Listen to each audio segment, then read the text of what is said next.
time to time speed news. Nagole ప్రాంతంలో భారీగా traffic చలానాలు ఉన్న కారును పోలీసులు పట్టుకున్నారు. ఎల్బీనగర్ ట్రాఫిక్ ఇన్స్పెక్టర్ వెంకటేశ్వర్లు తెలిపిన వివరాల ప్రకారం విజయవాడ రహదారిపై తనిఖీలు చేస్తుండగా పోలదాసు సురేష్ కు చెందిన కారుపై 95 ట్రాఫిక్ ఉల్లంఘన కేసులు ఉన్నట్లు గుర్తించారు. మొత్తం 36,600 జరిమానా పెండింగ్ లో ఉందని తెలిపారు. ఈ కారు యజమాని గతంలో 3 సార్లు పోలీసులను తప్పించుకున్నట్లు వెల్లడించారు. కేసు నమోదు చేసి కారును స్వాధీనం చేసుకున్నారు. ట్రాఫిక్ నిబంధనలు పాటించాల్సిన అవసరం ఉందని పోలీసులు సూచించారు.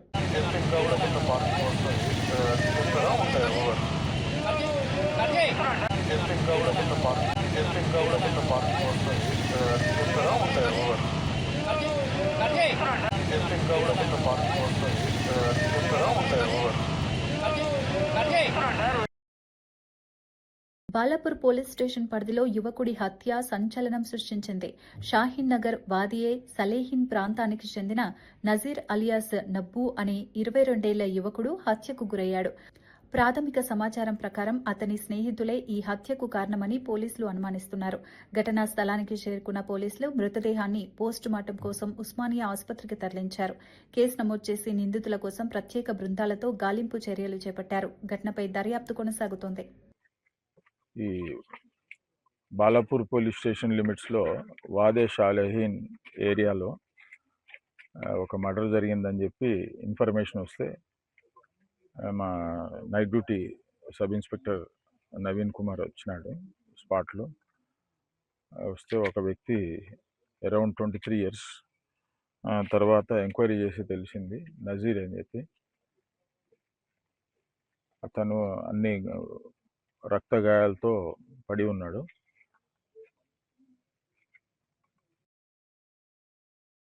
మహేశ్వరం పరిధిలోని బాలాపూర్ పోలీసులు అర్ధరాత్రి ప్రత్యేక తనిఖీలు చేపట్టారు. మిషన్ చబూత్రా ఆపరేషన్లో భాగంగా ఈ తనిఖీలు నిర్వహించారు. ఎస్ఐలు ప్రసాద్, నవీన్ ఆధ్వర్యంలో 2 బృందాలు విధుల్లో గస్తీ నిర్వహించాయి. ప్రధాన కూడళ్లతో పాటు కాలనీల్లోనూ తనిఖీలు జరిపారు. అనవసరంగా రోడ్లపై తిరుగుతున్న యువకులను అదుపులోకి తీసుకుని విచారించారు. అసాంఘిక కార్యకలాపాలకు దూరంగా ఉండాలని హెచ్చరించారు. వివరాలు నమోదు చేసి మళ్లీ పట్టుబడితే కఠిన చర్యలు తీసుకుంటామని స్పష్టం చేశారు.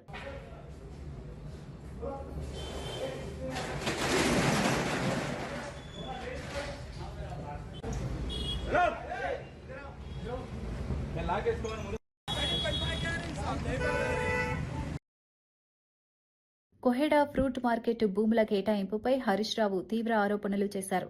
సుమారు 3,000 కోట్ల విలువైన 200 ఎకరాల భూమిని టీజీఐఐసీకి అప్పగించడం వెనుక కుట్ర ఉందని అన్నారు. రైతుల ప్రయోజనాల కంటే వ్యాపారుల ప్రయోజనాలను ఎందుకు తెస్తున్నారని విమర్శించారు. వ్యాపారుల ప్రయోజనాలను ముందుకు తెస్తున్నారని విమర్శించారు.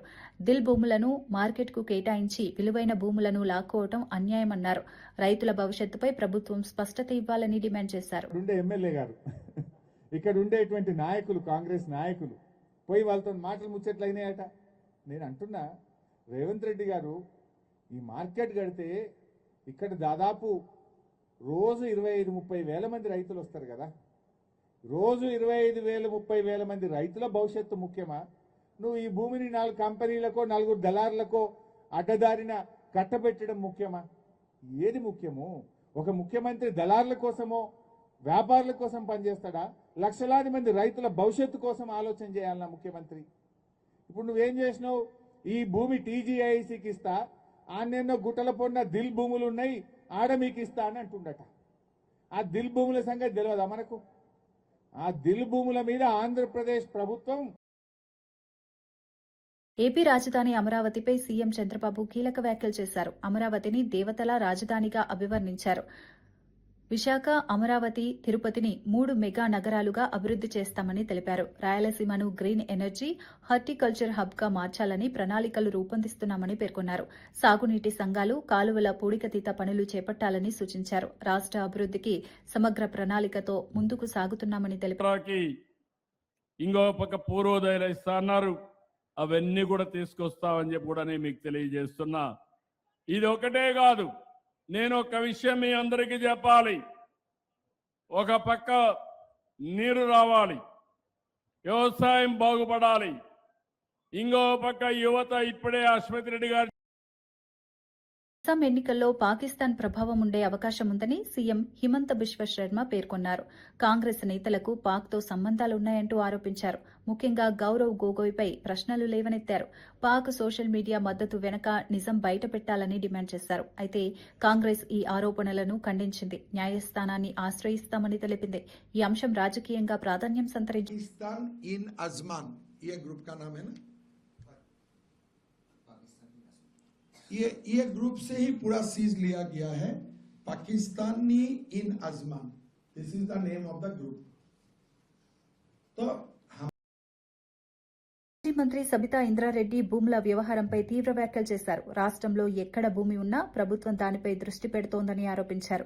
రేవంత్ రెడ్డి భూముల చుట్టూ తిరుగుతున్నారని వ్యాఖ్యానించారు. ప్రజల ఆస్తులను కాపాడాల్సిన అవసరముందన్నారు. భూముల విషయంలో పారదర్శకత పాటించాలని సూచించారు. ప్రభుత్వ విధానాలపై ప్రజల్లో సందేహాలు పెరుగుతున్నాయని పేర్కొన్నారు.